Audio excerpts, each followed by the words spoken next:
Hi. So, on average, how many hours do you sleep per night during weekdays? 6 hours. 6? Weekdays, 6 to 7 hours, sometimes less. Okay. 6 to 7. 5 to 7. 5 to 7? Or 4 to 7. Okay. Weekdays. 6? Probably like 6, yeah. 6. I'd say 6. What about during weekends? What? I'm just kidding. Weekends, like 10. 10. Just sleep in. 6, 7? 12. I think 9. Okay. 7 to 8 hours. Have you ever pulled an all-nighter? No. Yes. Yes. Oh, yeah. Yes. Yes.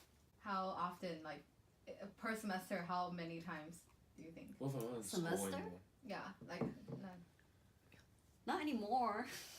Or how often did you? Like, twice. Because I need to rest for like 2 weeks afterwards. Twice per semester or twice?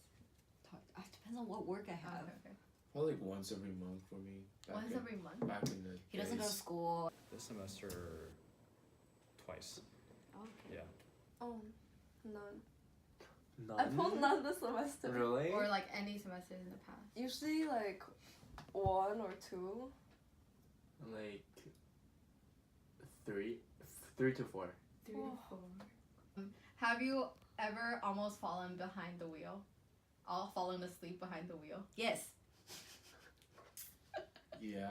What happened? Or like, But did it was, anything like- serious happen? No, No, but like, you know how those highway it has a dot dot dot dot dot dot thing? Yeah, We drove on that.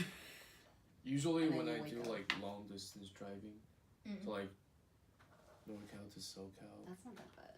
or that Oh, one's yeah. from Utah to back here. It was like an 8 hour drive. 10 hours drive. Okay. No. Okay. Because you don't drive. Yes. Alright. Yes. Yeah. No. Yeah? Behind the wheel. Yeah, when you're driving. When I'm driving. Don't Yeah. lie. Yes. Okay. In the first test, the instructor uses his arms to direct which way Shanann should turn. He is deliberately leaving this as late as possible, so Shanann needs to pay attention.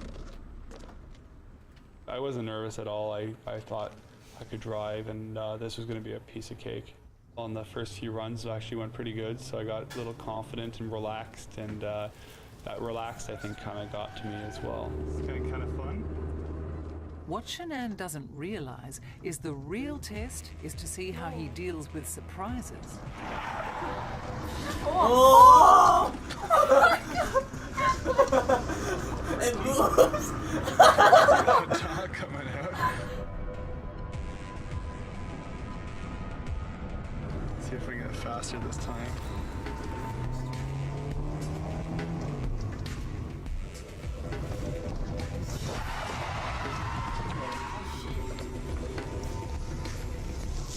Yeah, when you're sleep deprived, your reaction time is just gone.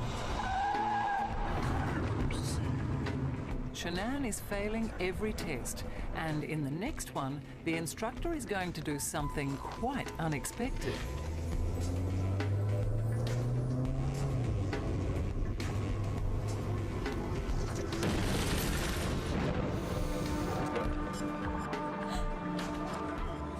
Huh? What do you think this video is about? It's about sleep deprivation behind the wheel and how dangerous it is if you don't sleep and drive. Sleep deprivation and the effects it has on driving. What do you mean? It says micro sleep while Don't driving. read it! Yeah, so basically the video was an experiment to determine the physical and mental performance of sleep-deprived persons' driving skills.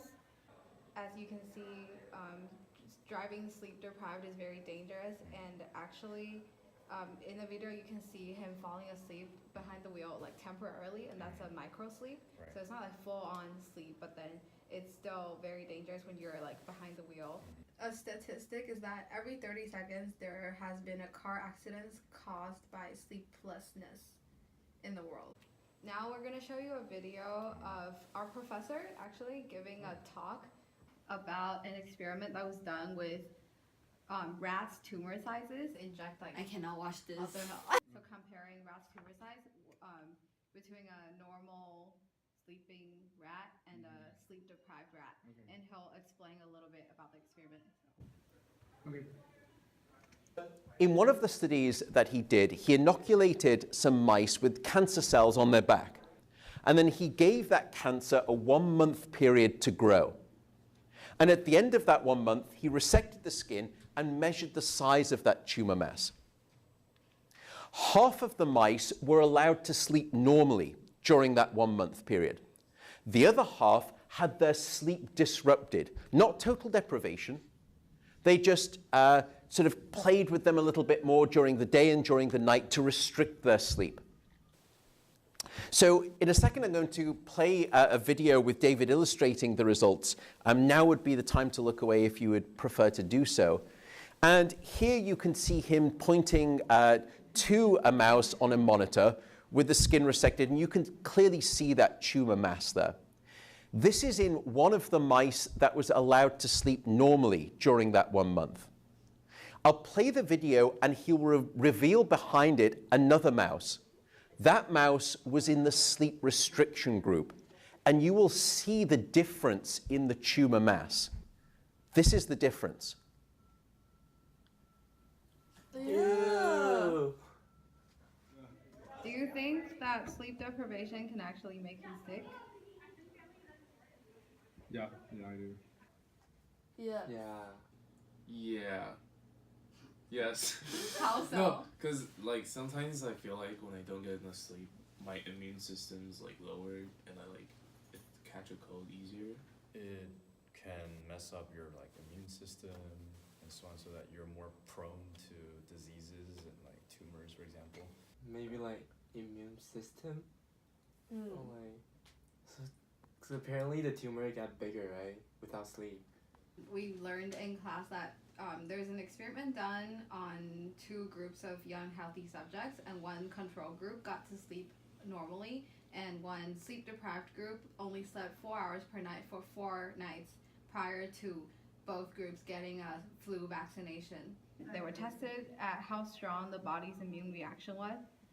They were tested 10 days later about their body's immune reaction, and 10 days later, the antibody response in the sleep deprivation group was less than half of the normal controls.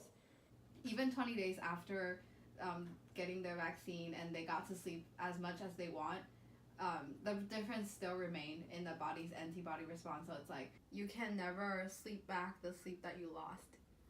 So if you pull an all-nighter and you think, okay, I can just sleep for as long as I want the next day and make up for anything that's lost, that's not true. For cancer, 4 hours of, even just 4 hours of sleep reduction results in 70% reduction in your body's natural killer cells. And that's like the cells that are used in fighting off infection and diseases like cancer. Oh no. How? I think I learned this too late. It's a dramatic effect. How? You should sleep more. So this video is just a quick video about this driver has been sleep deprived, and it's just what happened when he was driving. Real life? Yeah. Okay.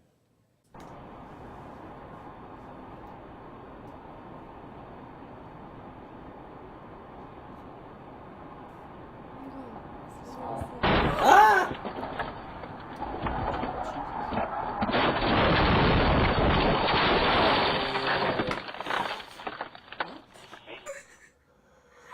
Yeah. A study has shown that after being awake for more than 20 hours, you are as impaired as a drunk driver. Why do you think drowsy driving accidents are more deadly than alcohol or drug-related driving accidents? Because that's a fact. Why do you think drowsy driving accidents are more deadly than alcohol or drug-related driving accidents? Because that's a fact. It's because when you're like drunk or when you're high, you basically you just react to like things happening on the road slower. You have slower reaction times. But when you're sleepy or you Oh, were you don't asleep, react to it, you don't okay. react to it at all. And so, lastly, after watching all the videos, do you think you'll change your sleeping habits or like sleepy driving habits now? Yes, I will try to sleep more, for sure. Definitely, I'll definitely take it into consideration. Yes. Yes. I'll probably not pull as much all-nighter Yeah. as before.